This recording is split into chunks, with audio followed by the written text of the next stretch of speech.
Well, again, good evening, and thank you for taking the time out to come to the Buddhist Studies Center summer session.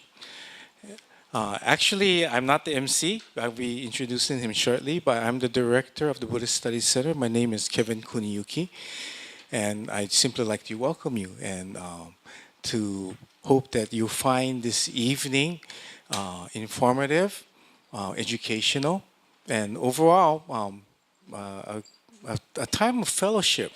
Okay, because it's not just a serious study. So in that spirit, we will be gathering together. So, without further delay, let me introduce the MC for tonight, and he and I will be alternating responsibilities. He's also the chairman of my Buddha Studies Center program committee. Yeah, and his name is Dexter Marr. So, Dexter, handing the mic over to you. Thank you, Reverend Kevin. Welcome, everyone. For those of you that are new to the Buddhist Studies Center, our bathrooms are through the door over this side, and our refreshment counter is kind of open all the time. It's our Buddhist tradition of informality and hospitality. So feel free to get something to drink and something to snack on, as we go through the evening. The first order of business will, since we're a Buddhist organization, we're going to have a short opening service. And so I'd like to, have you kind of direct your attention towards our altar, and you can just kind of pivot that way.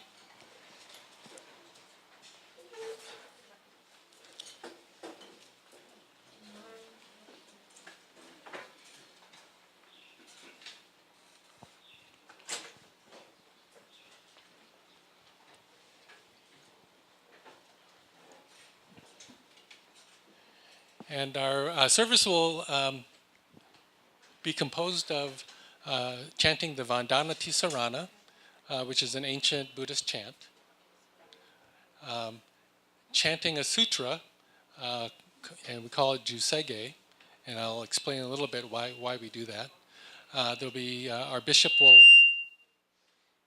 will welcome you, and then we will be doing what we call the Nembutsu. Okay. Now, the Vandana Tisarana is an ancient chant that connects all Buddhists together. It's used, universally, and it's to praise Buddha and to take refuge in the three treasures. If you want a service book, it's on page 7, but I do have it on the screen too. So we thought we would spare you having to read the books. So would you please rise?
Next, we'll be doing our sutra chanting. Sutra chanting is something that we do so we can connect to one another and to, the long heritage of Buddhism. The sutras are the teachings, and so when we chant them, it reminds us, of the privilege that we have to be hearing them today. And so it's a way to be mindful and to prepare ourselves for the lessons that we'll be receiving this evening.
Okay, thank you very much. I hope that brings you all into the present and prepares ourselves for our Dharma lessons tonight. Uh, Next, we'll have our Bishop Eric Matsumoto provide a welcome message.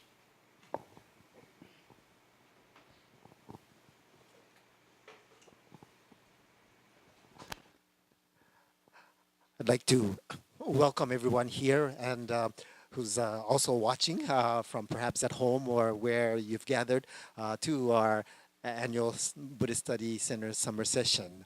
Thank you all for being here and tuning in to share the many wondrous experiences and message that Reverend Sonam Bhutia will have to share with us. Um, of course, all Dharma speakers and all who share Dharma, regardless of being clergy or lay or sharing their experiences of great wisdom and compassion, are very precious. But this evening, I'm very, very happy that we're able to welcome Reverend Bhutia to Hawaii. For some of you, you may recall that we had earlier planned for his coming to Hawaii to share with us, but back in 2015, there was the earthquake that hit Nepal, and therefore Sensei was not able to join us at that time. And so this time, with the help of the Buddhist Churches of America, who I'd like to also acknowledge, especially Bishop Umezu, we have been successful in having Reverend Bhutia come and join us. And so tonight, I believe, or this whole week, I believe, will be a very, very special session for us. And for myself as well, it will be the first time to personally hear him speak. I've seen him on YouTube, and also, and our paths have crossed several times in Japan, and I believe also in London at one time in Europe, very briefly. But this will be the first time that I'm be here with him to hear him, and as it will be for me, I'm sure it will be for all of you as well, that he will share something very deep and profound for all of us. The experience that he has had, and he would like to share with us of great wisdom and compassion of Amitabha Amitayus, Namo Amida Butsu. And so once again, on behalf of the Honpa Honganji Mission of Hawaii, welcome to one and all. Thank you, Bishop. And so to close our service, we'll chant the Nembutsu. The Nembutsu is our Shin Buddhist way of expressing our gratitude for this precious moment of being together and having this opportunity. We have static. Having this opportunity to have Reverend Bhutia travel from the other side of the world and come here and share with us.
Okay, so we're going to take a 5-minute break to reset the screen over to the near the podium. So if you want to, get a drink, refresh your drink, or get a snack, we'll reconvene in about 5 minutes.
My mom feels bad that they all go to waste.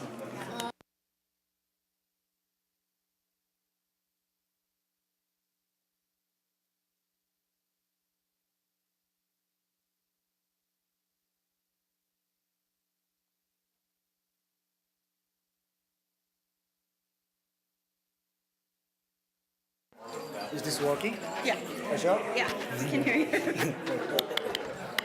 Hello? Loud and clear.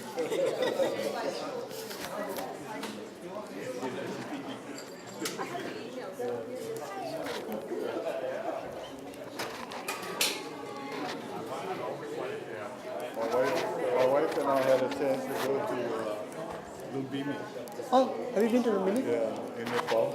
Okay. Sorry.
Okay, would you please come back and find your seats, and we will get started. Um, First of all, we want to, both introduce and welcome Reverend Bhutia, to Hawaii. It's his first time here, and so we can give him a hearty aloha and a welcome to Hawaii.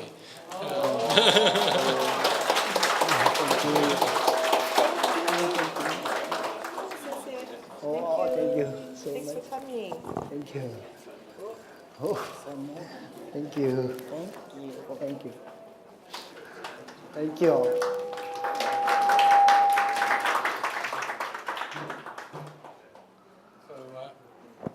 This whole week you'll be learning about Reverend Bhutia, so I won't go into any kind of background other than to welcome him here, and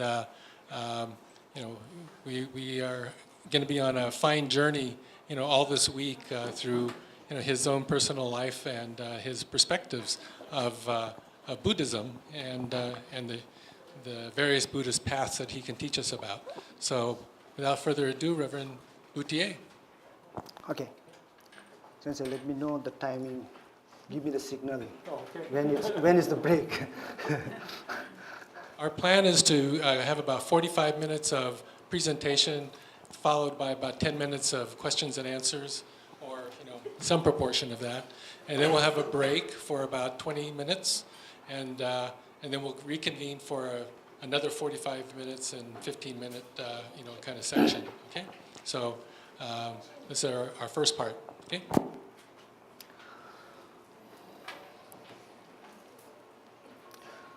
Tassa bhagavato arhatu samma sambuddhassa buddham saranam gacchami dhammam saranam gacchami sangham saranam gacchami Om he dharma he du prabhava he tunte khen tathagata haya vadate khen chayo niroda ebam badi mahasharmana Kada chuchu tongki jiktina dershe lob marjurpe simche ka suda tong der chuki chimpepe semparde pathamche der shikchis Namo arya tambal hai ke tan lutani jinke tulbum datami ke namdan dawa kinki dake chi champar thamche ke tu dake chutentos namandas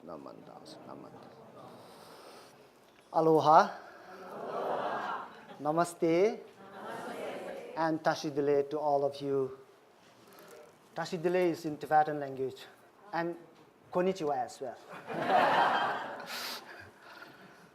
I speak several languages, but it's very difficult to speak English in front of English-speaking people.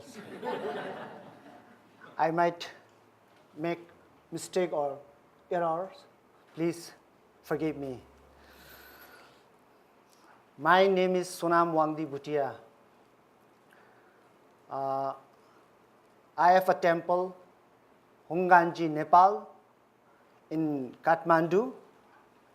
It was built in 2003. But I'm born in India. I'm not Nepali. I'm an Indian guy. I am an Indian. You may not look like Indian, my face. There is a big reason. That reason is I'm born in Himalaya. Did you hear about Bhutan? Bhutan. And then I was born in Sikkim. There is a map. This is Sikkim. And here is Kathmandu. And this is Bhutan. Yeah, it's written Bhutan. And down there is India. And up is Tibet. And sandwiched inside. Small. We used to have a small country before 40 years before. A small kingdom, Buddhist kingdom. In this Buddhist kingdom, we are very less populated. Same my face, you won't find much like my face. We are very less population. And we used to have our own king, but very weak kingdom, no power. So it's very easy to take by any countries. Sometimes Bhutan tries to take, sometimes Nepal tries to take, sometimes China tries to take, and sometimes in India. Later on, Indian people are very intelligent. They took politically.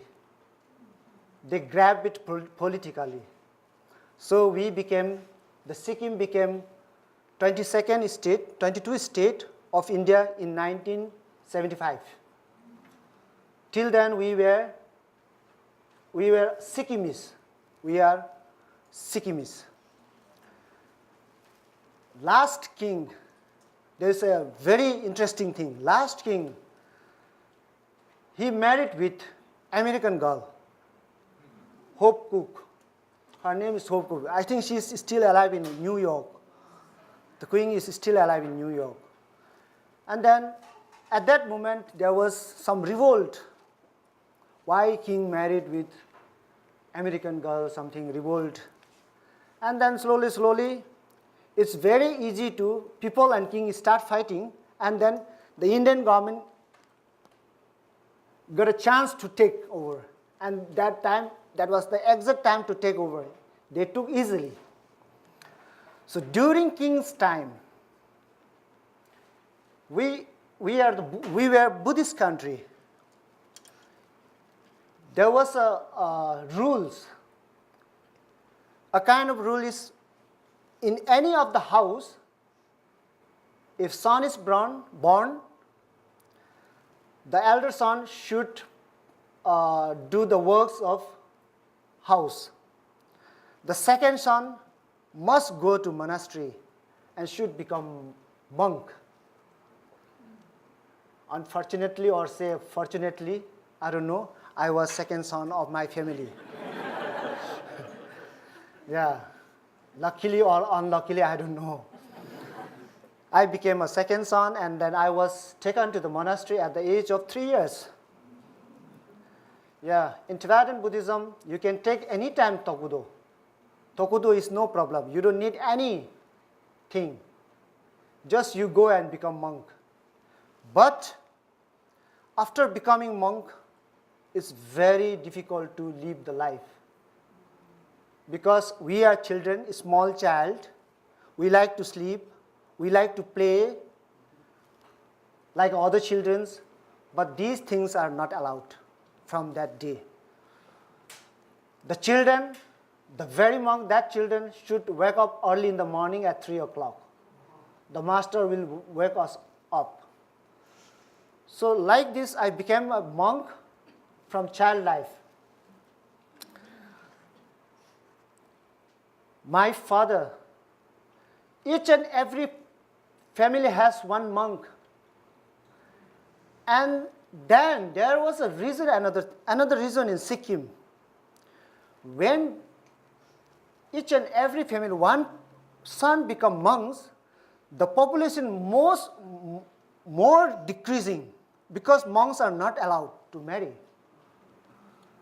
But then in the period of my father, the king allowed them to marry. The monk can get married, because the population of Sikkim is decreasing. So all the monks should get married and born child. So my father was a monk, a very popular scholar monk in Sikkim. He was very famous in Sikkim. So he was very strict master. He has lots of students, scholars. And then I grew under his guidance. He never sleep. Till 11 o'clock evening, he don't sleep. And he don't allow me to sleep also. He wants me to study. He wants me to, what to say, memorize, yes, please help me, I remember. To memorize all the prayers from childhood. At the 3, when I was 5, 6 years old, I have lots of prayers inside my mind. because I was listening since early in the morning from 3 o'clock. At the daytime, I go to the general material school. I learn English, mathematics, science, history. But then after coming back from school, again I have to learn Buddhism. So the monk life is very difficult in Tibetan Buddhism.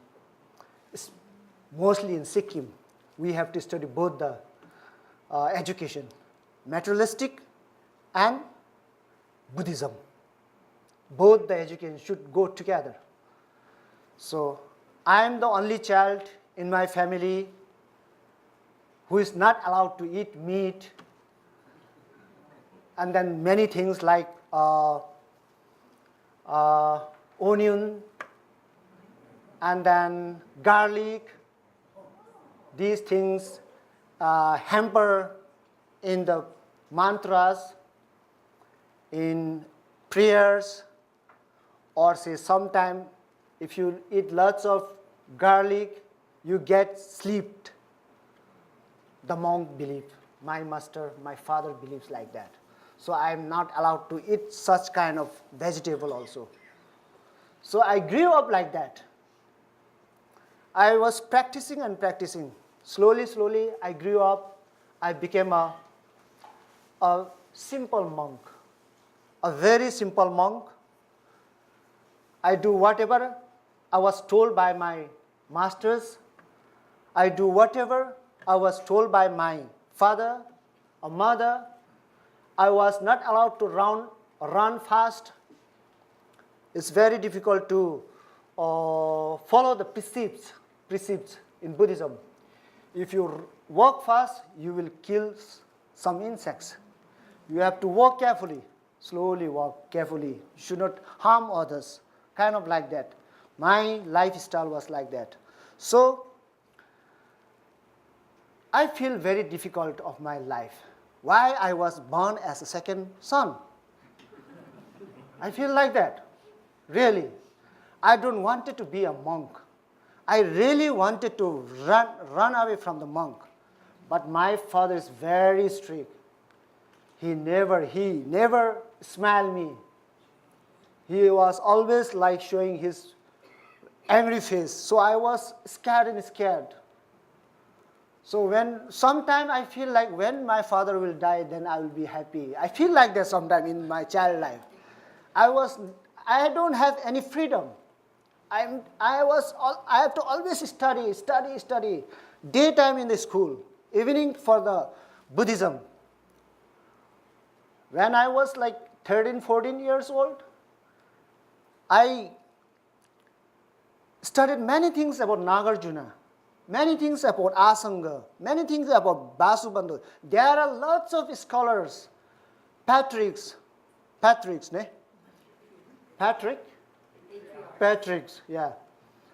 In India, many science, many scholars, they came about their history, about their teaching.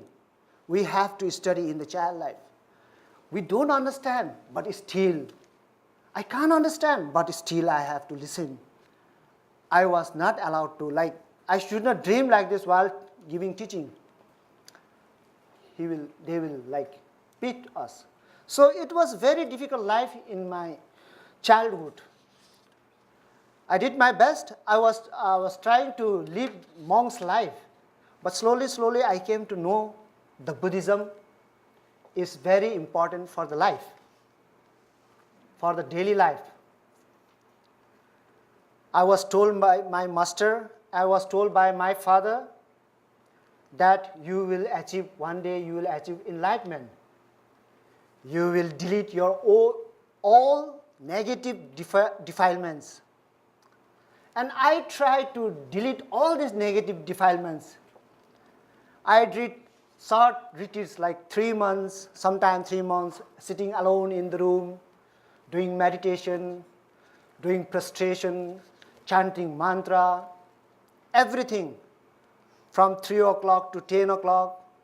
And we are not allowed to sleep like a normal way. We have to sleep like sitting position. It's very difficult life. So I really don't like monk's life that time. I really, really wanted to live that life. But my father told me, you will achieve enlightenment. And I tried to achieve enlightenment. I tried my best. When I was 15, I came to know a little bit about, there was little taste in my mind about Buddhism. So I thought, oh, I might, because Buddha was a human being like me, a person like me. He achieved enlightenment. Why not me? I thought like that. So I try my best. Sometimes 6 months, I go to the mountains, hide alone. And my father and some master comes and taught me, you have to think this, you have to do this, you have to chant this mantra, you will get this power and that power. And I do all these things. And at last, I was about to give up. Because nothing is going to happen. When I was in mountain, that time my mind is calm. I see nothing. I don't want anything. Nobody comes and tease me. So there is no angriness. So nothing. I feel like that. When I come down from mountain, when I come to the market, I see many things. Somebody teasing me, and I get angry. Wow, you are still not enlightened. I feel like that. So these things always continues. Is there enlightenment? Is Buddha is lying to me? I feel like that. And at last, my master told me, you should do a very long retreat for 3 years, 3 months, 3 weeks, 3 days. I was told by my master, he was a very great master. His name is Chararimbuchi. He passed away 3 years before. He passed away at the age of 106. He never eat meat. He never drinks. So he do always retreat, meditations. So he told me to do that retreat. That is the course. So I said, is that possible? Can I do? And then master told me, you can do it because you have already did 3 months, 6 months. If you have done that one, then you can do it. And I feel like I can do it. After that, I will get enlightenment. Then I will give all the human beings blessing, and I will take them to the Pure Land. I feel like that. Because normally in Sikkim, Bhutan, in Nepal, the members trust in monk ministers. They think that minister will take you to the Pure Land. So I feel like that I really have to take them to Pure Land. I should get that power. I should attain that power. So I went to the mountains, and nobody is allowed to meet me. Nobody is allowed to talk to me. I was not allowed to meet my family, relatives, nobody.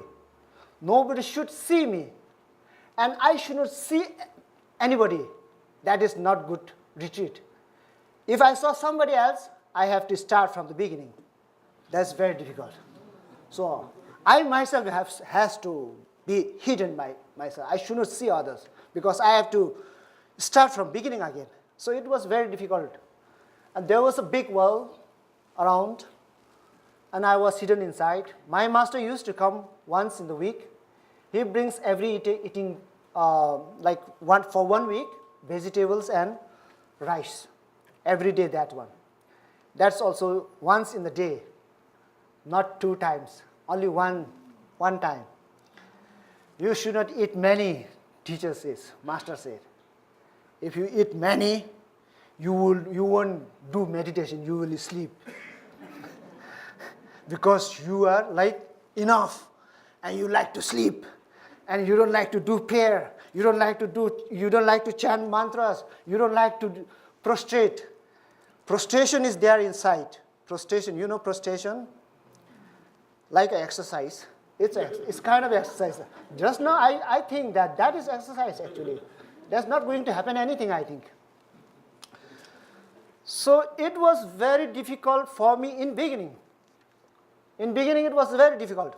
I like to come out. I like to meet my mom because she always care. She always fight with my father. Why you always waking up him at 3 o'clock? Let him sleep. He's child. No, he's a monk. He won't listen. So my mom, I always I wanted to meet her. I wanted to eat something from her hand. That time I was 16 years old when I went to the retreat.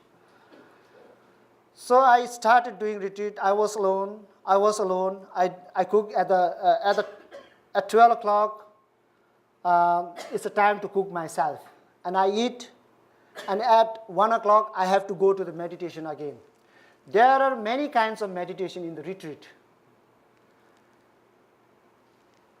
Many Buddha's name has to be chanted. Not once, not thrice, not tens.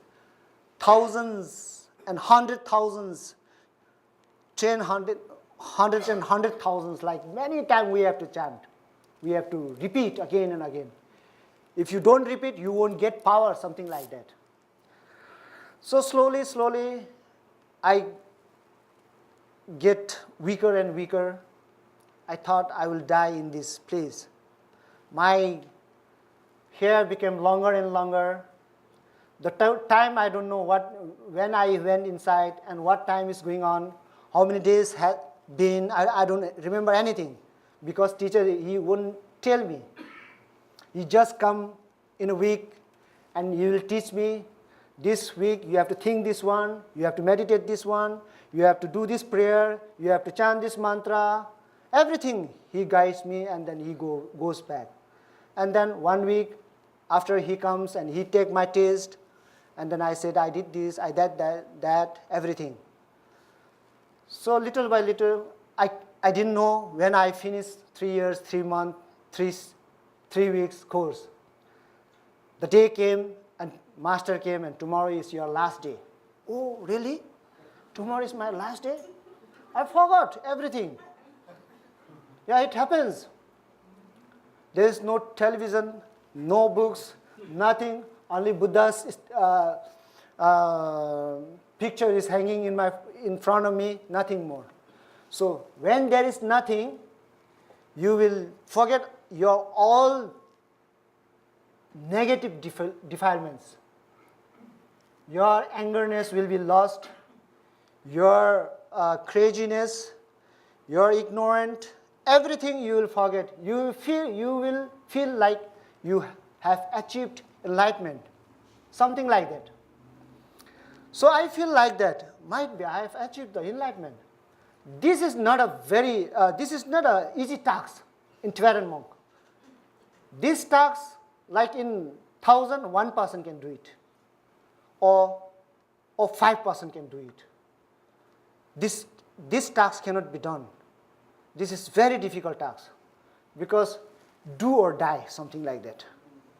You are not allowed to come out, or you have to climb the wall and run away to another country or go to Bhutan or hide somewhere else. Otherwise, they will catch and bring again, and then you have to start from beginning. That's difficult. So I did my best and I finished. The moment I have experienced many things in Buddhism from my childhood. I have experienced the teachings.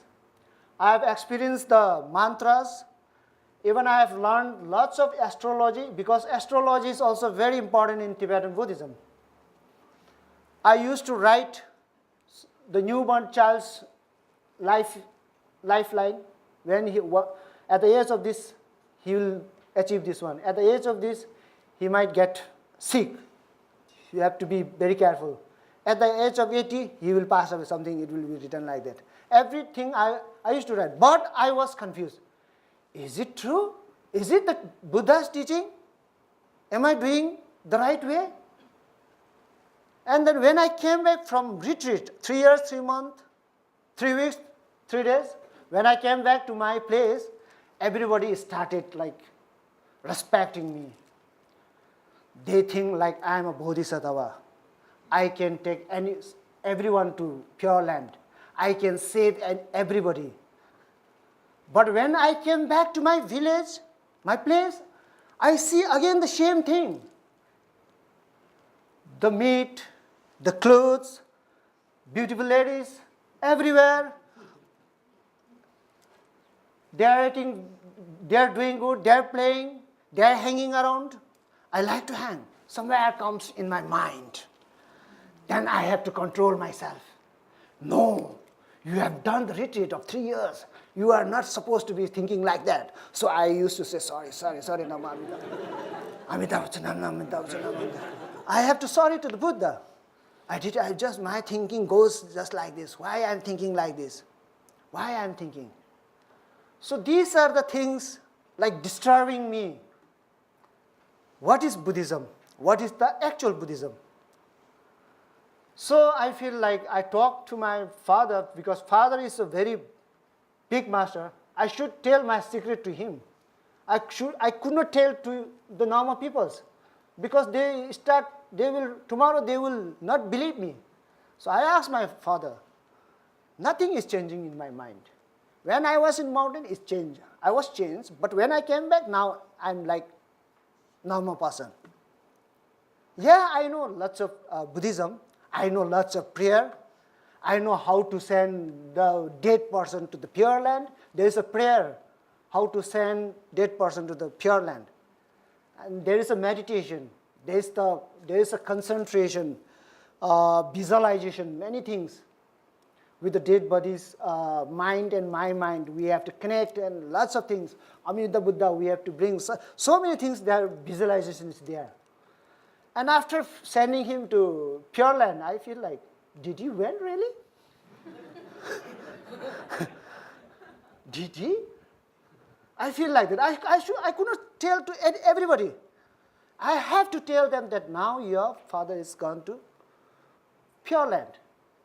And myself is confused. Really? He went to Pure Land? He was a not good person actually. He did nothing in his life. He did only negative actions. I think he might have gone to hell. But that should be kept very secret. And I wanted to know how the dead person goes to heaven or Pure Land. I was researching myself. How? It was not going from my side. How can we go? Because I can't see where it's going. I tried, I did my everything, whatever taught by my master. I visualized, I welcome Amida Buddha in front of that dead body. And I connected my mind and that dead body's mind. And connection goes to the Amida Buddha's mind. And then I throw it to the Amida's chest. And Amida Buddha will take it to the Pure Land. That is my visualization. And after finishing all the visualization, I think like, really he went? I don't think he didn't went maybe. So some confusion was in my mind. So that also the big problem in my Buddhist life, Buddhist as a monk. I don't want it to tell lie. Because I have already promised, when I became monk, I have already promised the monk will never lie. But the monk is lying now. That I only know. Nobody knows. The monk is lying now. Monk is pretending that he don't like anything. He don't have any craziness in his mind. I'm just pretending only. So this is not good for my mind. It is disturbing me. So I thought, no, I am not a perfect monk. I have to do more practice. My practice is not enough. So what I thought is, Sensei, can you say Buddha Gaya? You know Buddha Gaya? What I thought is, there in the Buddha's life, Buddha Shakyamuni's life. You know Buddha Shakyamuni's life? Shakyamuni Buddha, he retreated in the mountains for many years. Many years. and he got nothing. I did same like that. I feel confused. I was like, Buddha is lying, something. I feel like that. And then Buddha, he did lots of retreat in the mountains.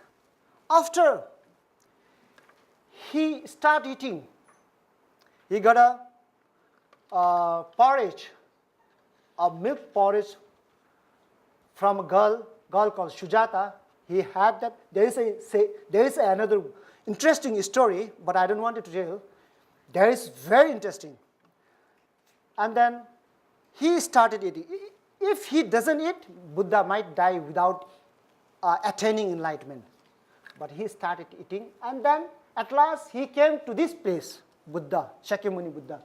At the back side, there is a Bodhi tree. This is the main temple of where Buddha was enlightened. It's in India.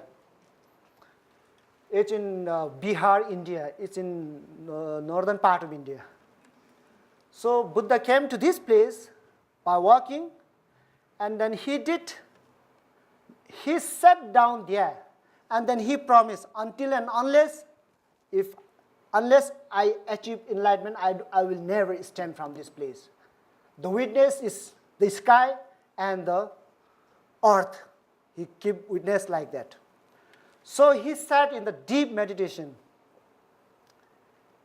I don't know what he was meditating that time. Many people tried to disturb him.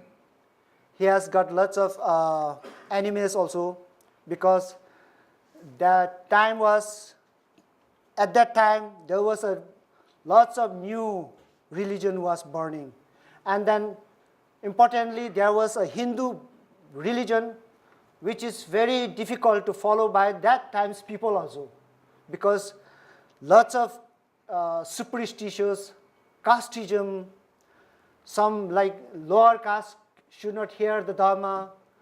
So that time many disturbance came to Buddha, but Buddha never get disturbed. And at last he was enlightened. Here it is said, okay? And I thought, maybe the Buddha Gaya is the perfect place to attain enlightenment. Buddha Gaya is the perfect place there. So I came all the way from that place, Sikkim, to Buddha Gaya. And I started meditating there. But the time of Shakyamuni Buddha's time and my time was different. At that time, there was a jungle, no temple, nothing. My time, when I went there was lots of temple, Japanese temple, Tibetan temple, Cambodian temple, like Sri Lankan temple, Germany's temple, many countries, France temple is also there. Many temples are there. Many people are gathering. Different countries, people are gathering there. So I may not attain enlightenment, I think like that, because more I can see, more people, more beautiful people, more handsome people, more like wearing nice clothes and all. I was disturbed there very much. So there is not possible to attain, but still I try to do meditation from morning to evening, like 7 or 8 o'clock, under the Bodhi tree. But I am not allowed to sit under the Bodhi tree. 15 years before, there was a Vajrasana where Shakyamuni seated. There is a seat. We are allowed to touch that seat. But now it's not allowed. One Japanese monk, a famous monk, he came to Buddha Gaya. His name is Asakara, I think something like that. He came there and he sat there. And everybody got angry. And from that day, nobody is go near that seat. So we can't touch that right now. We have to see from the far away. So I was also meditating there. I did lots of meditation there. I learned many things from many masters in Buddha Gaya. In Tibetan Buddhism, there is 4 sects, 4 schools in Tibetan Buddhism. Gelugpa, Nyingmapa, Sakyapa, and Kagyupa. Four Tibetan schools, 4 sects. And 4 sects, they have their own leader. And I belong to the Nyingmapa sect. Nyingmapa sect is the oldest Tibetan Buddhism, the first Tibetan Buddhism in Tibet, Nyingmapa is, and the largest Tibetan Buddhism in Tibet. Outside Tibet also, inside Tibet also. Largest Buddhism is Nyingmapa sect. And the Nyingmapa sect has our own leader. And Dalai Lama is the leader of another sect. The 3 sect is not consult. He is only the leader of one sect. He is the leader of Gelugpa sect. Why he is famous? Because he is also a king of Tibet. That's why he is famous. He used to be a king of Tibet, a ruler of Tibet.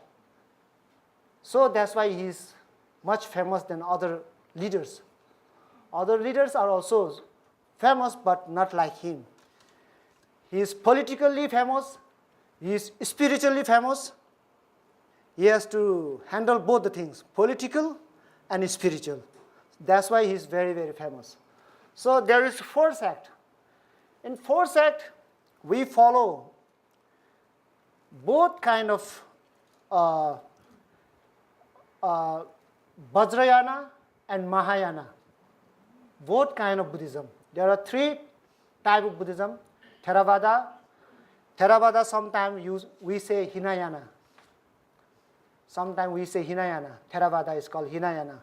But somewhere, some places you are not allowed to say Hinayana. Better you say Theravada. If you say Hinayana, then they will get angry. But it's not big deal. It's a teaching of Buddha. Whatever and whatsoever. Whether it is Theravada or Mahayana or Vajrayana. It's a Shakyamuni Buddha's teaching. Shakyamuni Buddha has got lots of teaching. Not only one book. The Buddha's teaching is like an ocean. You never finish. There are many ways to get aware of yourself, to be aware by yourself. Many ways, 84,000 ways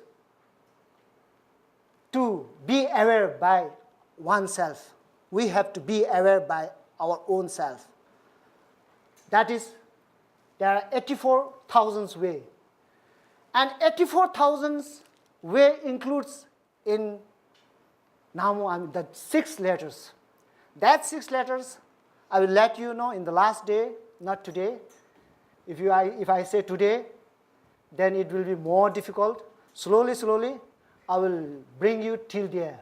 What is that 6th letter? We used to chant every day, here come Namo Amitabhuchu, Namo Amitabhuchu. What is Namo Amitabhuchu? Within 4 days, I'll try to clear. I'll make you understand, try my best. If you don't understand, and again you have to listen to other teachers also. So it's Buddha said. What Buddha said? Shakyamuni Buddha said, the teaching what I have achieved is not a religion. My teaching is a teaching for one's mind. All being has a different mind. For different mind, different teaching. So Buddha said, my teaching, there are 84,000 of teaching is there, but you have to listen according to my prescription. For example, this is not I said, this is Shakyamuni Buddha is saying now. For example, if you are sick, if anything happened to you, where you go? You'll go to hospital, right? You'll go to the doctor and you'll show to the doctor, and doctor will check everything, your body, and prescribe you some medicine. Morning, 1 tablet after food. Daytime, 1 tablet before food. Evening, 1 tablet after food. This is, for example, prescription. And this is for 1 month for you. Take it according to my prescription, doctor may prescribe like you. And you are in hurry. You are in hurry to recover soon. Morning, doctor told you to take only 2 capsules. But you start taking 4 capsules because I wanted to recover soon. If you do that, that medicine itself will become poison. It is not going to work. This is what Buddha is saying. Take the medicine according to the doctor's prescription. Then you will gain your health slowly, and then you will become healthy, energetic, walking, and then you are strong then again. Shame. Buddhism also shame like that. I tried to take 4 medicine in the morning. I was in hurry, but I was in the danger zone. I was in the very danger place. So this is not that way. Buddhism, you have to listen and listen. Most important is you have to listen to the experienced teachers. They have felt the teaching. They have got the taste of that teaching. They know how to deliver the teaching. A professional cook can cook any food. And the professional cook's food is, whatever he cooks, it is delicious. A professional Buddhist master talks many ways, but still it comes to the mind. It should connect to the mind. It should move inside the mind. And then Buddha's teaching is same like my teaching is for your mind medicine. Buddha's teaching is a medicine for mind. If you listen slowly by slowly, not today, if you wanted to know everything today, then you will be in the danger. Oh, I understand everything today. Then you are taking 1 month medicine in 1 day. So take it time. Don't hurry. Slowly you have to feel. First it comes to the mind, in brain, head, and slowly it will go to and keep working it start working in the mind. The teaching is medicine because it is a medicine for mind. It start working in the mind. Once it start working in the mind, the person will attain what is changing. The person will spontaneously feel what is Namo Amida Butsu. The individual person will feel where is hell, where is Pure Land. And then whatever you have a scaredness in your mind, you are scared of going to hell, you are willing to go to Pure Land, there won't be like you are willing to go to Pure Land. There won't be like, yeah, I'm afraid of going to hell. It's okay if I go to hell also, I don't care. If your mind will be that strong. And then naturally, spontaneously, you will live your life in fullest in the positive way. The way it will be naturally positive. The action will be positive. Whatever you do, it will be something useful for other person. You will never harm willingly. Your action will never harm because the teaching is working inside. The teaching power is there. Buddhas, there is Shakyamuni Buddha says, teaching power is very important. So you have to listen. By reading book, you might get misunderstood. So whenever I go to give teaching, I never take any books. I don't come with any books here in Hawaii also. This is my first time in Hawaii. Actually, I have to thank Sensei, Kevin Sensei, and then Matsumoto Sensei, giving me chance to making this opportunity to come to Hawaii. Yesterday, when I went to Hawaii, went around the Hawaii. Wow, it's a pure land here. I said, why should we go somewhere else? Here is the pure land. Nowhere. It's okay now. Pure land is here. You enjoy yourself here. Just listen to the Dharma. Don't worry. Don't worry. No worries. You can go to, here is the pure land, I said. Who knows after that where we go? But there is very important. So, teaching is most important. So we have to take it seriously, slowly, not very, we should not hurry up. Very slowly, we'll learn day by day, week by week, month by month, and it will touch your mind, and then it will, like your mind will move up. So I'll just take a small break here, and then again continue to the mind. Thank you so much.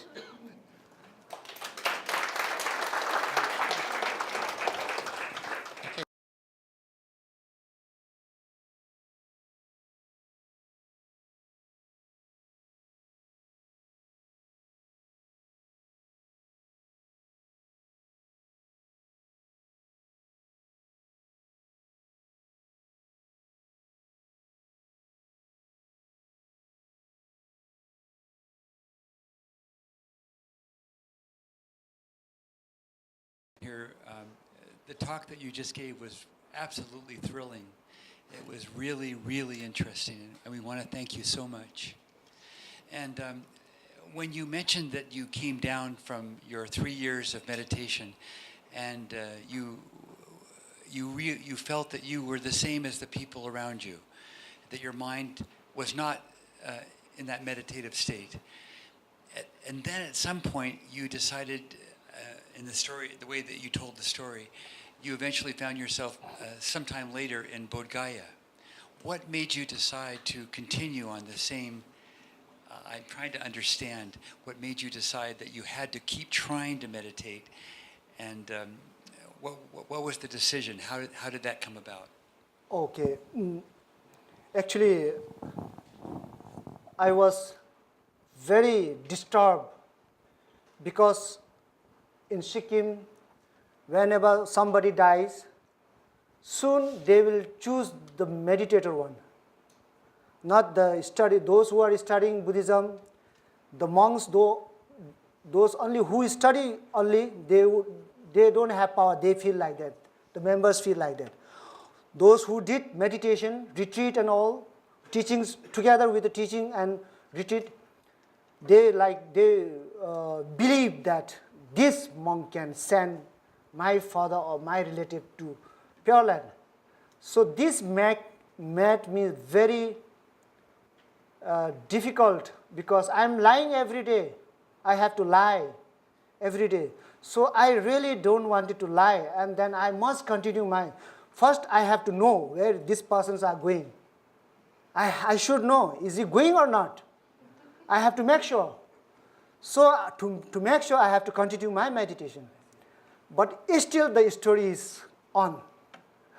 Maybe this story ends after 4 days. I will make you clear after 4 days.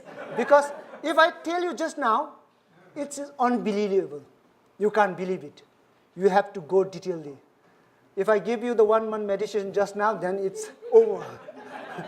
You will misunderstand it. So this story will continue till 4 or 5 days.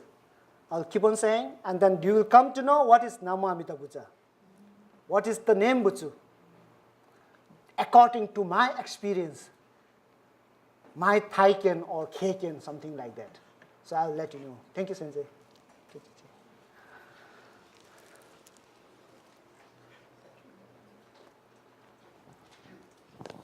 Thank you, Sensei. The four schools of Tibetan Buddhism, do they study the entire Dharma, or do one school study this part, one school this part, one school this part? Yes, we have a level. We cannot go to retreat immediately. You have to pass by level pass. You have to pass through. So you're going through the whole Dharma. Yes. Otherwise, you are not. If you are not perfect in the teaching, you are not allowed to do that 3 years and 3 months, because it's dangerous. Dangerous for mind.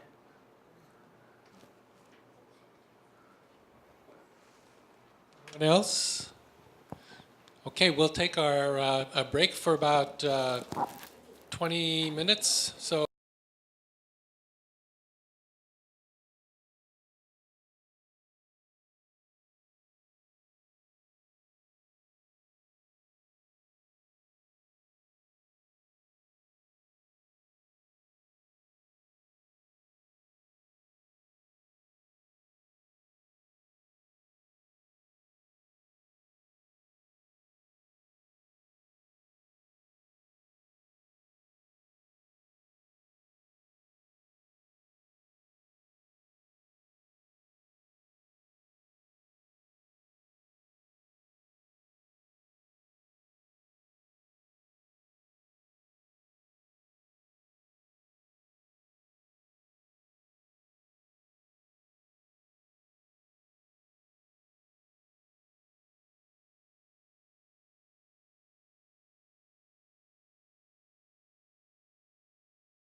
Hello. Just as a reminder, the topic tonight is Reverend Bhutia's life as a Tibetan monk, and then tomorrow night he'll be talking about his encounter with Hiromichi Mukaibo and his first touch. Oh, and his first experience with Shin Buddhism. On Wednesday, he'll talk about the development of the temple, the Honganji Temple in Kathmandu. Thursday, that's more reflections on his spiritual journey. And then, of course, along with the Honganji earthquake relief efforts, he'll give us the secret of the Nembutsu.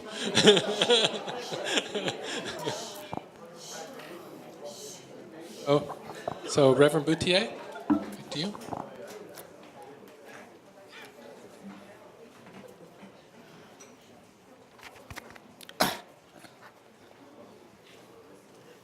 May I continue?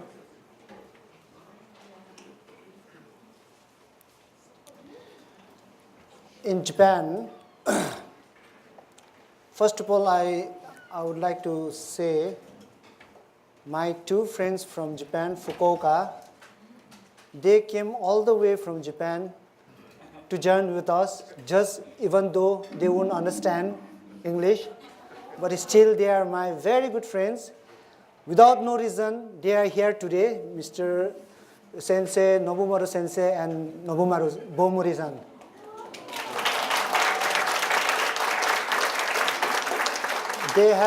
They have temple in Fukuoka, Mienohama, and the name of their temple is Shoshanji.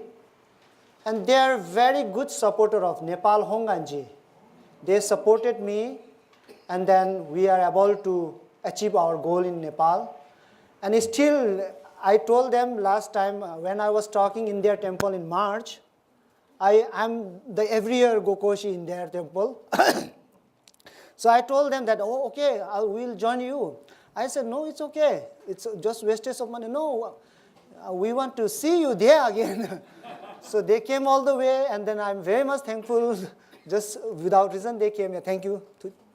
Arigatou gozaimashita.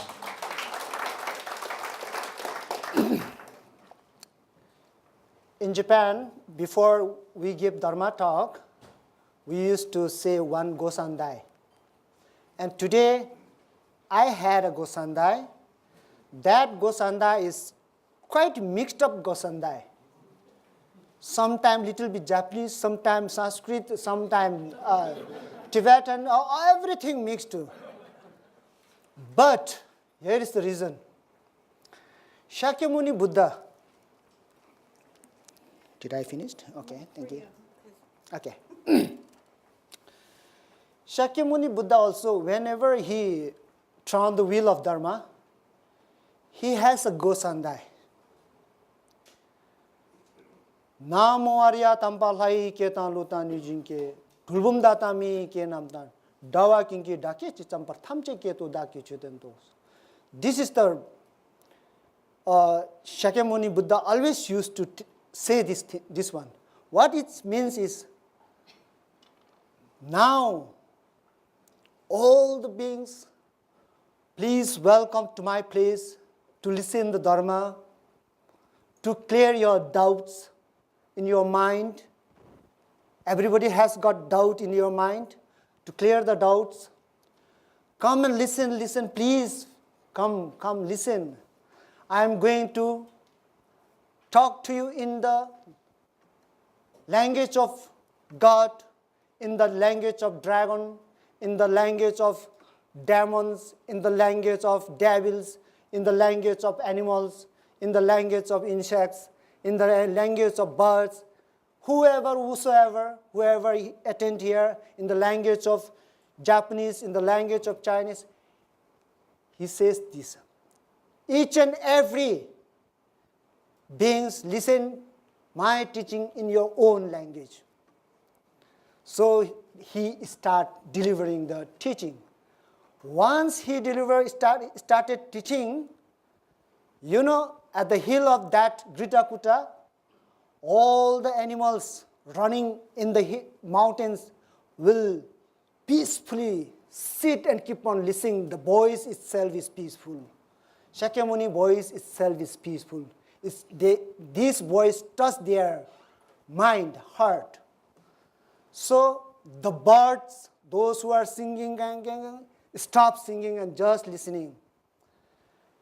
And the person, there is many from Sri Lanka, many from Vietnam, many from Thailand, South India, North India. They have their many language. They don't understand each other's language.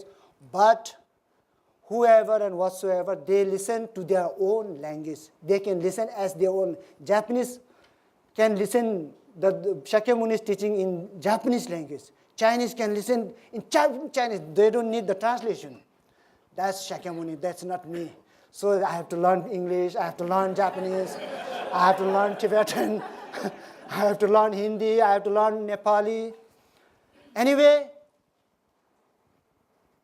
through the blessings of Shakyamuni, through the blessings of Amida Sama, at least whatever needed language I needed, I can speak. Sometimes I don't understand what you are saying because in America you speak very fast. So I have to listen carefully. More worse is in London. Wow, they speak very fast. So what you say? They don't understand my mind. They think that I'm British, but I'm not British. They should speak slowly to me so I can understand. So this is what Shakyamuni's Gosandai before. So I was talking about mind, teaching. Going back to the mind, I said Shakyamuni Buddha's teaching, Buddha himself told us it's a teaching to listen.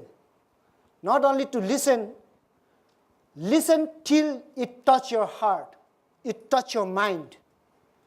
Once it touch your mind, you will be never scared of anything. Your angerness will be positive angerness. Your angerness will help other people. Because that time angerness is quite different angerness. That time craziness is different craziness.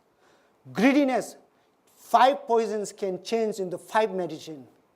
It can be changed. You are not allowed to change. You cannot change. The teaching automatically change it. I am not doing it. This is natural. It will become everything natural. The action, everything will be natural.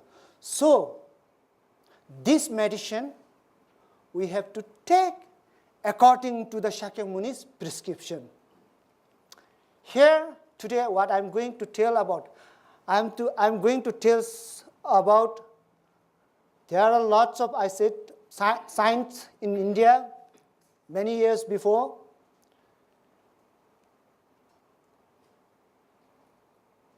Before common era, in this world, there was a university who nobody thought that university will be built in that period. That university name is Nalanda University. Even there was not in America, not in that. Buddhism is a science. That's why there was a university like 2,000 years before. Nalanda University. Nagarjuna, he studied there. Vasubandhu, he studied there. Asanga, Vasubandhu's elder brother, Asanga also studied there. Many scholars studied there. But later on, it's very near to Buddha Gaya, like 2 hours. If like in America, it's like half an hour way. But there in India, the road is little bit slow. So it will take time. It will take 2 hours. If it is in America or in Japan, it is just half an hour road. So that university was burned later on because many scholars came from many countries like Jerusalem, Afghanistan, Pakistan, Kazakhstan, Sri Lanka, Tibet, China, everywhere, all the scholars, they came to study there. And once there was a lots of it's very, I should not say these things, but it was burnt by the enemies because they saw the future will be the Buddhist world. So they are afraid that their religion will lost from this world. So they were very worried, and then they burned there is a long story about this, burned, and then the smoke was till 1 month, something like that in the history. So I wanted to talk about here one scholar's name. It's a very important for Jyotish issue. Yeah, of course, Vasubandhu is important. Yeah, of course. Do you know Vasubandhu? Nobody knows. Anybody know Nagarjuna? Okay, it's okay. I'll tell you a story then. It's better to tell you a story. Don't go to philosophy. Once, it's a real true story in India. There was a nun called Prasanna Shila in India. And Buddhism was deleted or say destroyed by Hindus and Muslims. Both of these religions, they attacked Buddhism and almost destroyed. Almost Buddhism was finished in India. At that moment, this is in the history of Buddhism. At that moment, there was a nun called Prasanna Shila. Her name is Prasanna Shila. She thought, in front of me, the Buddhism is now destroying. The Buddhism is missing in this world. Who can protect the Buddhism? I am lady, I am a nun, I can't do anything. I can't spread the Buddhism. And she thought and she thought. At last she thought of sacrificing herself. Because nun is not allowed to get married. So she sacrificed herself. She said that if I go to hell also, it doesn't matter now. Because the precious teaching like Buddha's teaching is for our life, for our mind, to calm down our mind, to make peace for the mind. There is no superstitious things. In Buddhism, there is two things. One thing is the culture of Buddhism. There are many cultures of Buddhism. And there is another is globality, a real teaching for the mind. Shakyamuni Buddha's teaching is the real teaching for the mind. Later on, it became it's mixed with a culture. So it became a little bit confusion. But it is a teaching for the mind.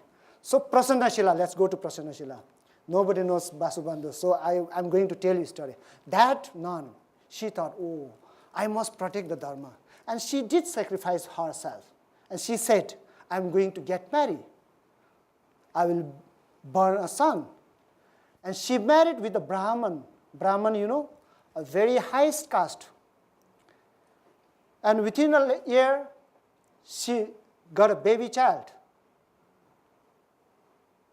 His name is Asanga.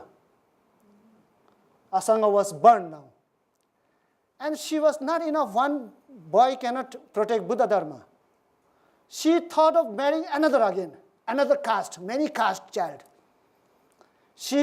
Then after 2 years, she married with Khachatriya, another caste, second caste in India. And then there she got a baby boy again. His name is Vasubandhu. Again, she got married. Yeah, she married with 3 guys and got 3 children.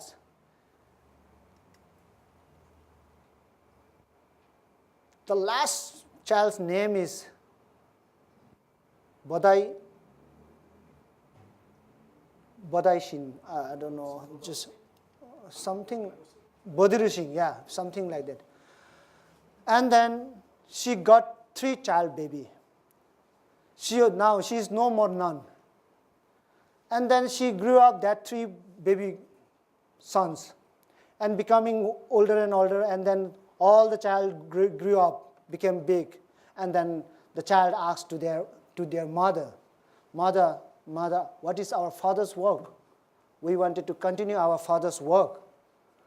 When the 3 sons, they said like this, at the moment, Prasanna Sila told them, you are not born for your father's work. You are born to protect and then again spread the Buddha dharmas, Buddha's teaching in this world.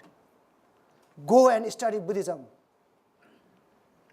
And then Vasubandhu went to Gandhara. There is another Taksasila University. At that time there is a university, 3 universities. One biggest one is the Nalanda University, Taksasila University. Another name is, I forgot. I forgot the name. Yeah. These are the Buddhist university, not only taught Buddhism. In that university, everything was taught, science, how to make medicines, herbal medicines, everything. How to do the mathematics, everything, the emptiness comes there. And then zero started from there. The zero started from there, from Buddhism actually. That letter. So this started from India. This is Buddhism. So Buddhism has a very deep philosophy. So at that time, Asanga was sent to the mountains to do meditation like me. And he went to do meditation in the mountains. He did retreat, and 3 years and 3 months, 3 weeks, he finished. He thought that now I must have achieved enlightened. The next day, after finishing next day, he didn't even see a good dream also. Nothing. No Buddha is coming to him. Nothing is helping him. And he thought, no, it won't be like this. I should give up. And he just gave up. And he came down from the mountains. He's returning back to his place now. He just gave up retreating. On the way, there is very drama. There is a drama now.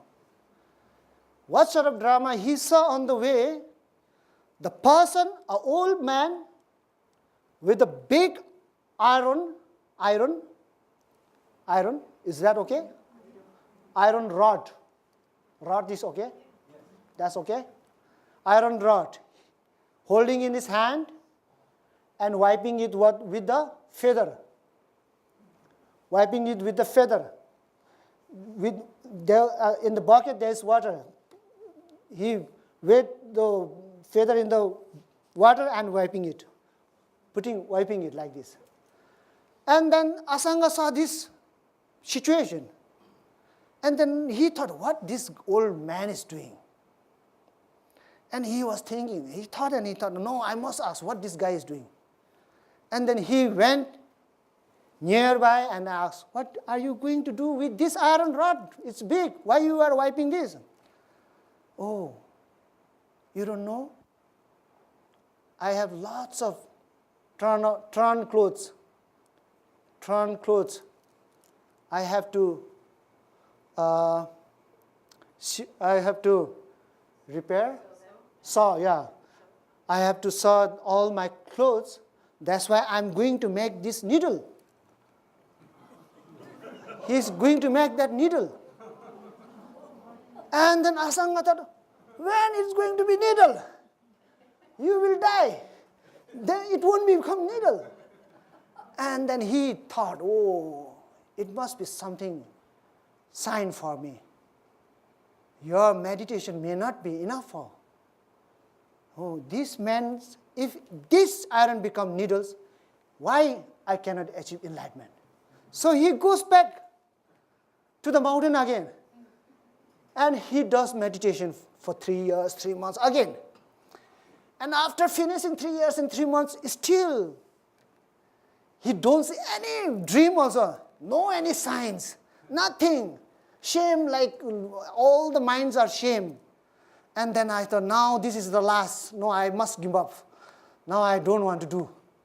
And he went back again home. Again, there is another thing happening on the way. And he saw a big rock, and there is a bucket in the water again, and again one big feather dropping in the bucket and just wiping the rock, old man. And he was just seeing this, what this guy is doing now, today. And he was like sweating and sweating, rubbing, slowly he was rubbing. And he can't imagine, yeah? And then he said, he went nearby and asked, what are you going to do with this rock? Oh, this rock is disturbing me. Behind this rock, I have a small house. The sun is not coming in my house. Many years, it's not coming in my house. I should rub this rock and then sun should come directly to my house. Yeah, he was surprised. Can you rub this rock? Yeah, one day I can, maybe. If you can rub this rock and you can finish it, then why cannot I get enlightenment? I have to just do another 3 years. And then he went back again. And then he did again meditation for 3 years. More, like he did and did and did. He did very concentrating. But after 3 years, he did not get any sign from anything. And there was nothing sign, and at last, he gave up now. No, it's not happening. This is going to be nothing. And then he came back. On the way, there is happening again. What is happening is, this time not a rock, this time not an iron. He saw a dog. Asanga saw a dog. The dog with lots of wound below the waist and lots of small, insect? What do you say? Insect? Fleas, yeah, fleas, yes. Fleas smelling very bad. Even you cannot go nearby, very bad. But still, the dog was barking to Asanga. Wow, wow, wow, wow. Moment. He did that practice, everything, did nothing, but the teaching start working there. Moment, the positive, I said that positive naturally he is not doing now. The teaching is doing. His mind filled with full of compassion, kindness, oh, pity. It came naturally from him, not from himself, not from him. It was coming, and then he felt to like clear the fleas, and he wanted to save the fleas also, and he wanted to save the dog also, both. And that is the mind. Compassion mind is very important. Here it says the compassion mind. Once you listen to the teaching, the compassion mind will positively, naturally come out. So we feel that, and then he thought that if I pick with my fingers, that fleas will be killed and it will die. I should not do that. So what should I do? Better. I will take out with my tongues. one by one. I should save the fleas, and also I have to save the dog.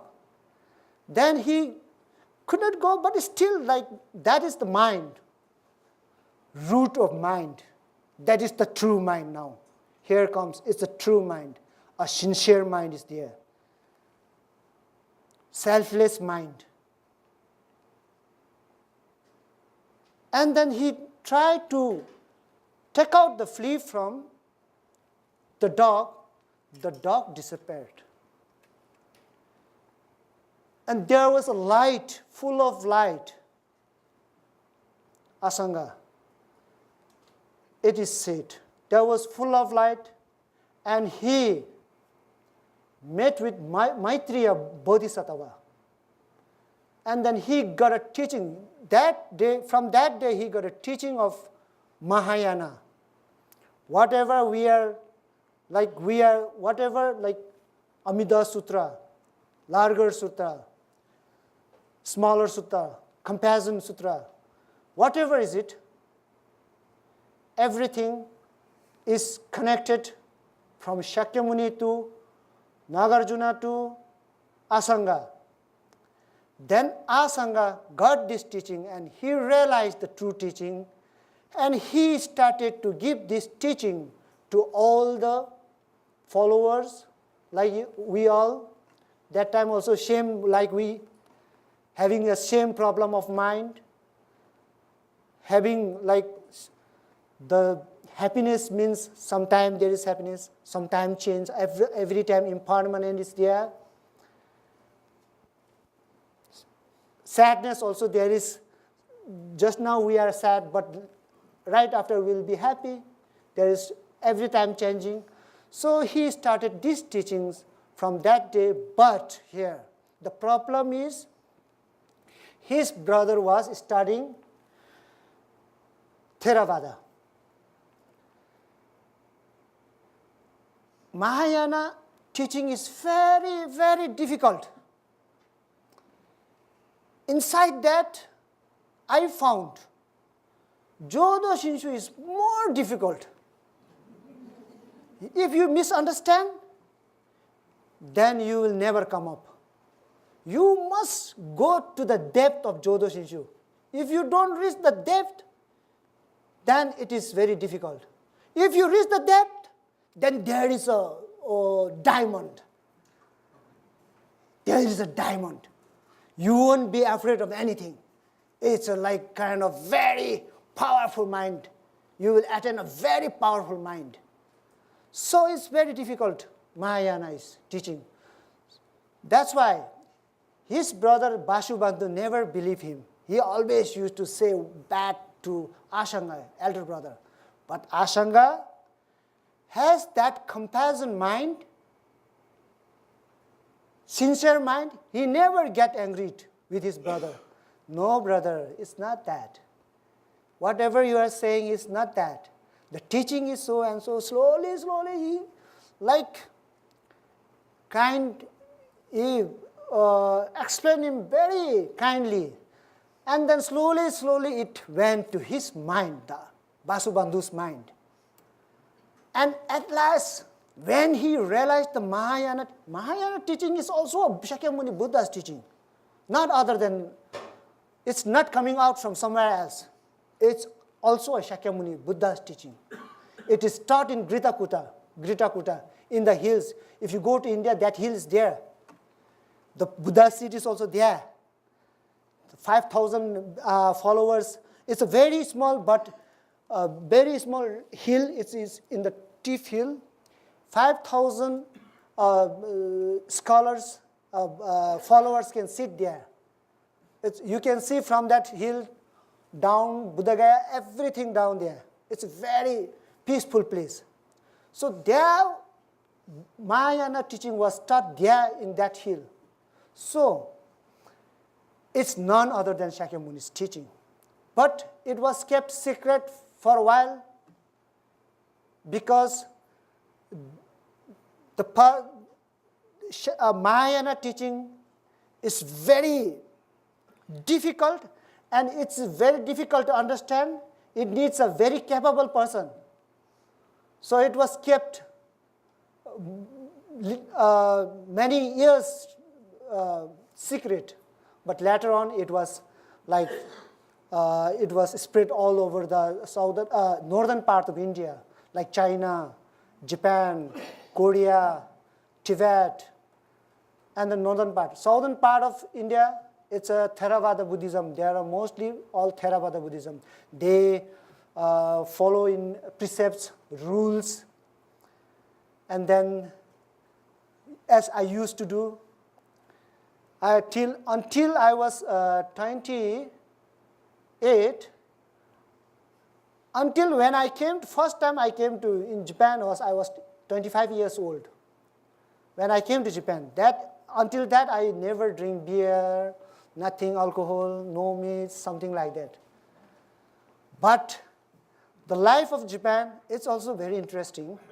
I will talk to you tomorrow that what kind of Jodo Shinshu teaching and then what kind of lifestyle of Jodo Shinshu.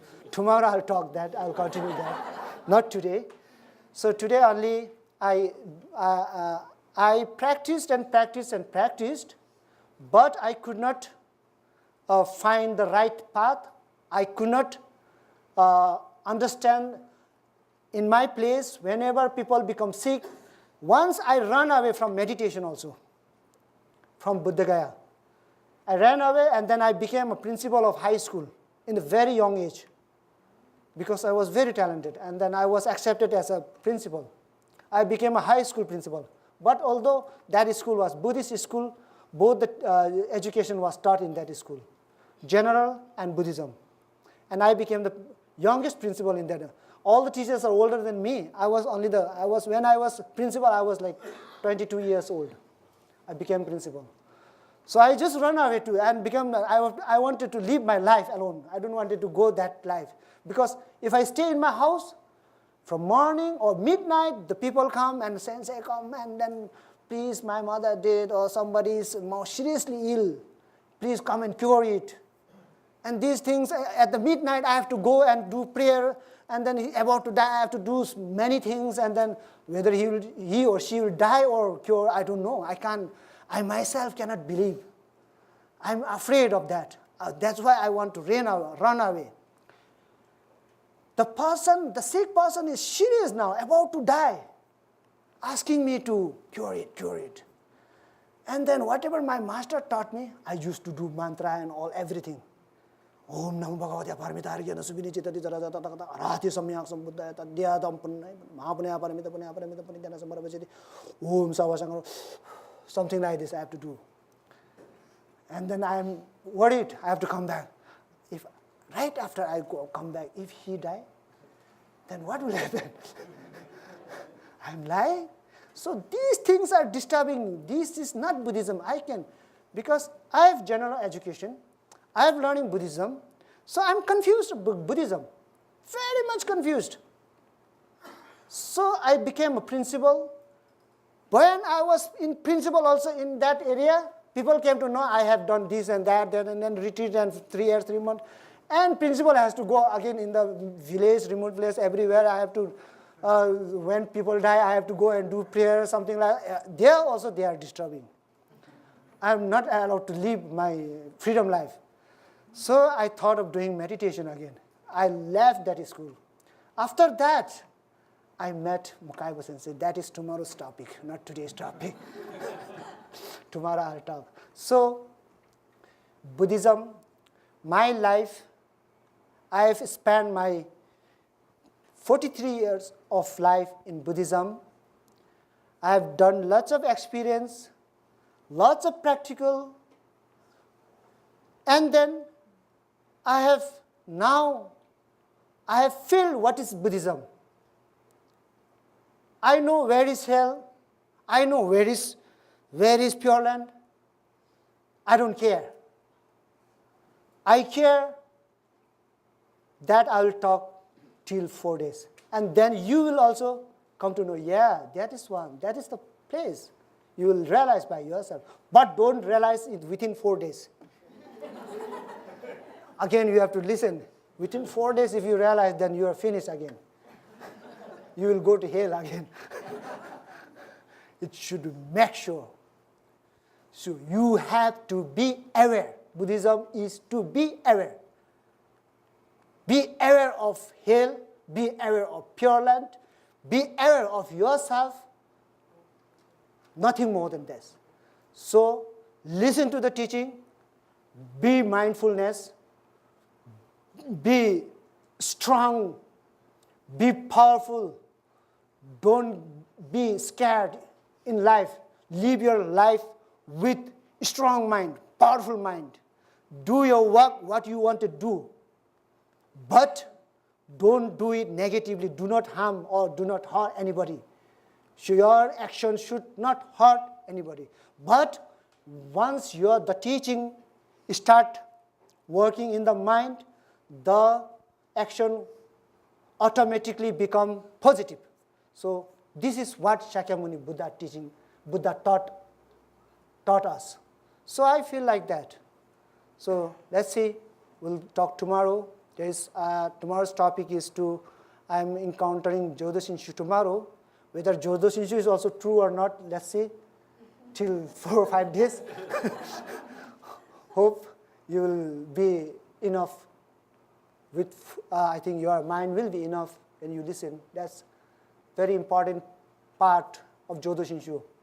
Jodo Shinshu, why Jodo Shinshu means Shinran Shonin, he's kind of a person, he did lots of meditation, he did a retreat, he practiced, he tried to find the truth. So he realized what is the truth is. He realized where he did realize, that is also important.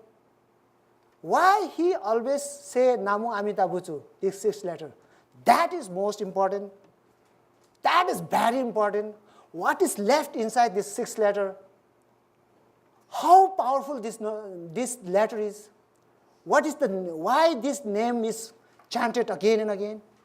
Why it comes spontaneously from the mouth? These are the very important thing in Jodo Shinshu. And it's difficult here. And this is difficult. Everybody comes and say Namanda. There is no taste in the Nama Amida and confusion mind. So this, if you feel it, then you are okay.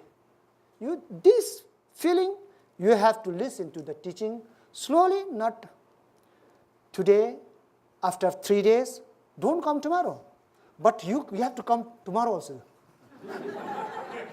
Because tomorrow important day. Day after important day. I'm giving you some meditation here. Little, not all meditation. I will take it back because there are many members waiting. He will bring back some meditation. So I'll give you some meditation. So keep it. And then take some meditation from Irik Matsumoto sensei, Kevin sensei, and Ogui sensei also. And then Umezu sensei has got some meditations. So for today, I'll stop here. And my talk will continue to tomorrow also. There is tomorrow another drama. Still drama goes on till 1 year. Thank you so much.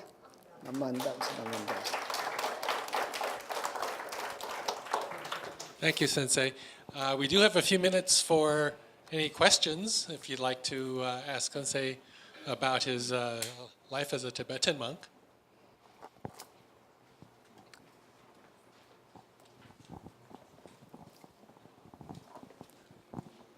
Well, thank you for talking. So you mentioned that you had a very intense education when you were young and that you were a principal.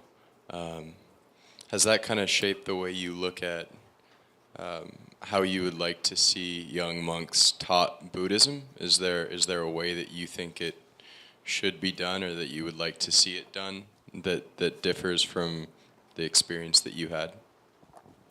I feel that maybe I am the only one feeling like that. There are many monks, I don't know, they are pretending or they might be attending, but I never attend anything. I try my best, I did very hard retreat and meditations and all, everything I gave everything, but I can't achieve such like spiritual power from that retreat or anything else. But maybe other Buddhist scholar might be attaining. I cannot go inside their mind. I cannot go and see their power, whether they have got power or not. Sometimes, it's confusing. Sometimes in Nepal, there are lots of like magicians and powerful pandits. They said, from his mantra, they can kill without harming, they can kill. And I used to say, okay, you kill me. If you can kill without harming, but don't take out the weapons. Just say mantra and just kill me. If you can kill me. I don't mind. I'm not afraid of that mantra. So I don't know whether sometimes I feel like, really? Does he got that power? Because I could not get that power. I tried my best. I did my best. I know lots of mantra. It cannot be, I cannot forget it still. Just sometimes it comes. And then I laugh. I try, sometimes I do practical experiment with the insects. Some mantras are there, the wound will be cured. I try with the cows. No, not curing.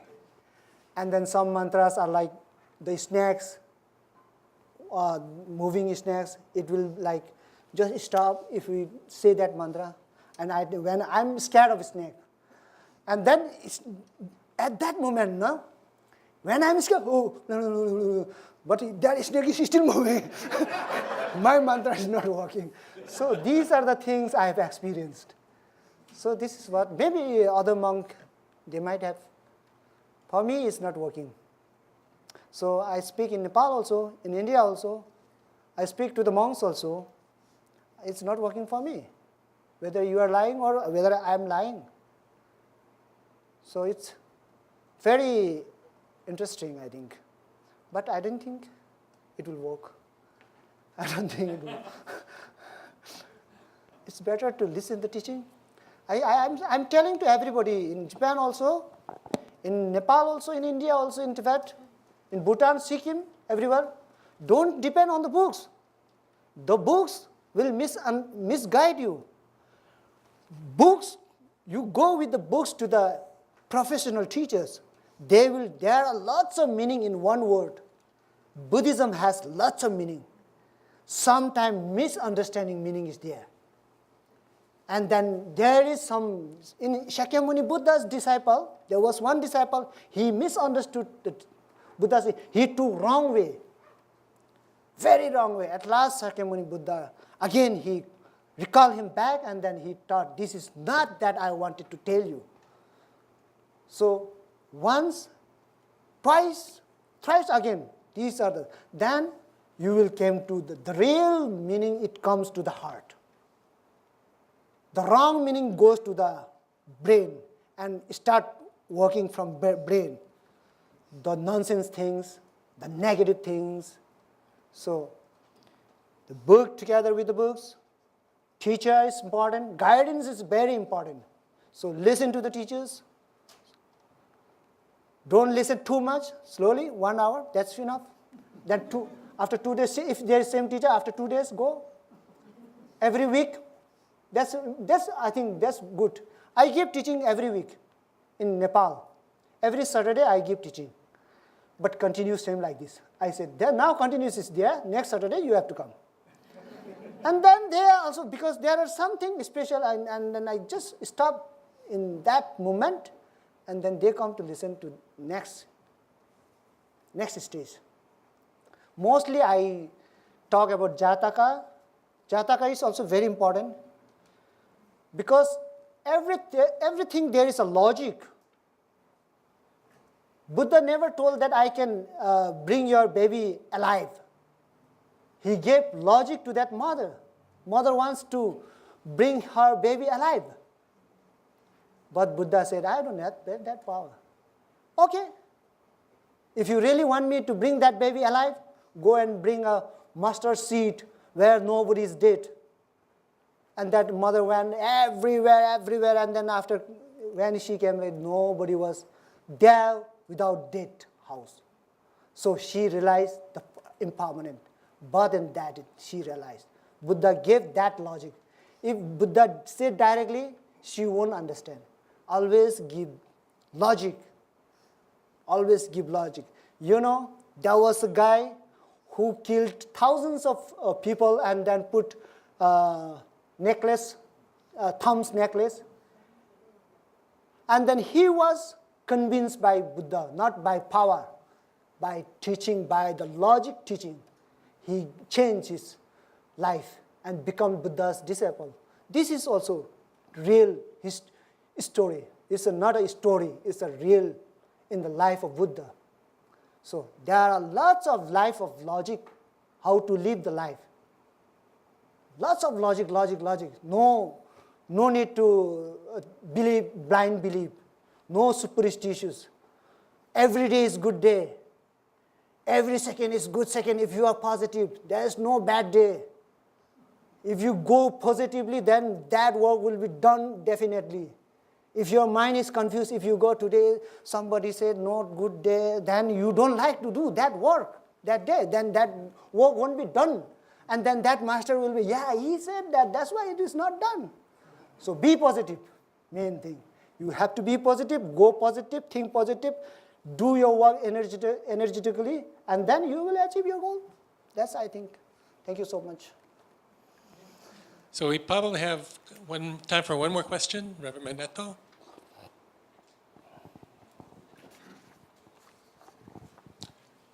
I understand in Tibetan Buddhism of Vajrayana, they use mantra. Yeah.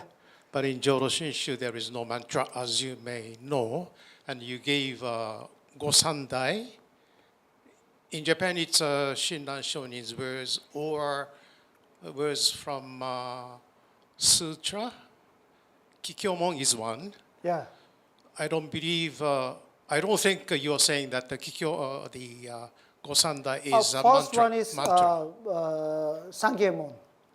Yeah. Tassa Bhagavata Arahatu Samma Sambuddhassa. Yeah. And in Tibetan Buddhism, when they say mantra, they include those things as Kikyomon. Engi. This is what I said is Engi. He Dharma, He Du Prabhava, Hetin Tekin, the 12 Engi, dependent origination. That is, in short, what Shakyamuni Buddha used to say.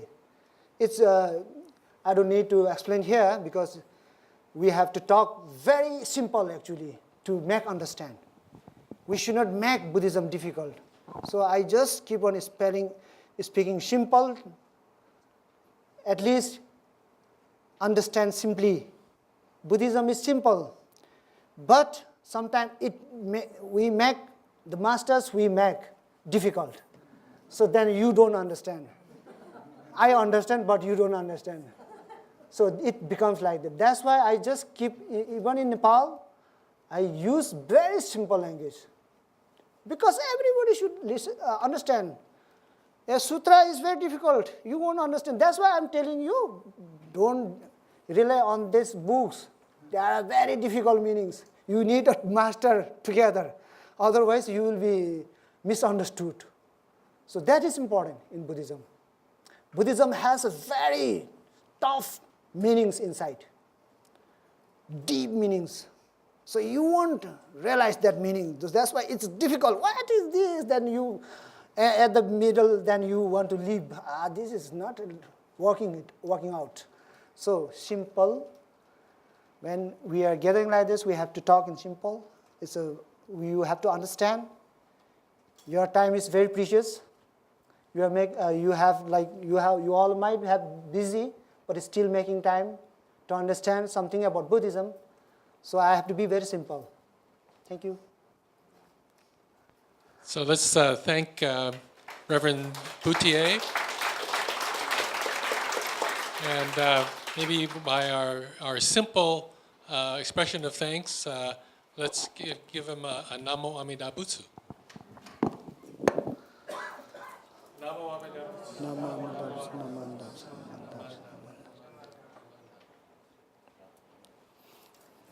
Thank you so much. So we hope to see you tomorrow for the next chapter of our journey. Thank you very much. Thank you.